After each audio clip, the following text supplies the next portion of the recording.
السلام علیکم ورحمۃ اللہ وبرکاتہ۔ بسم اللہ الرحمن الرحیم۔ شروع کرتا ہوں اللہ تعالیٰ کے نام سے جو بڑا مہربان اور نہایت رحم کرنے والا ہے۔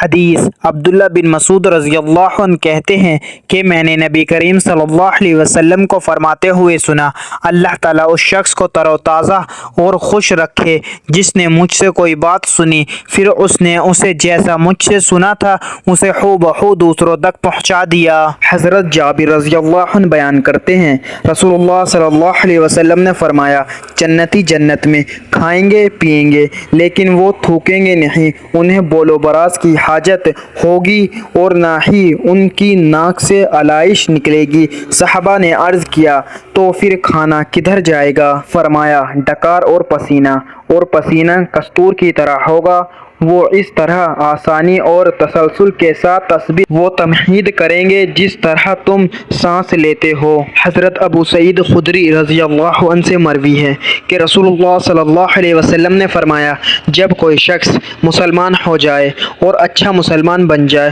تو اللہ تعالیٰ اس کی ہر وہ نیکی اس کے نامہ اعمال میں لکھ دیتے ہیں جو اس نے اپنے دور جہالت میں کی ہوتی ہے، اور اس کا ہر گناہ معاف کر دیا جاتا ہے جو اس نے اس سے پہلے کیا ہوتا ہے۔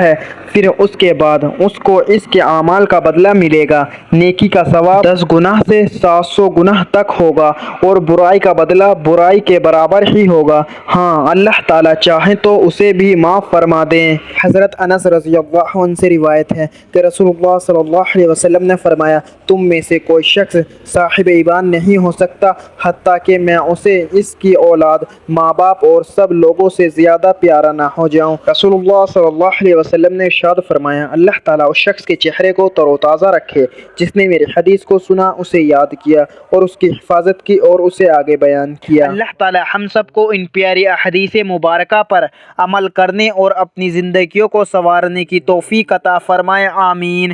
مزید اسی طرح کی اسلامک ویڈیو کے لیے اگر آپ نے ابھی تک چینل زما ملک کو سبسکرائب نہیں کیا تو سبسکرائب کر لیں اور ویڈیو کو لائک اینڈ شیئر ضرور کریں۔ جزاک اللہ، شکریہ۔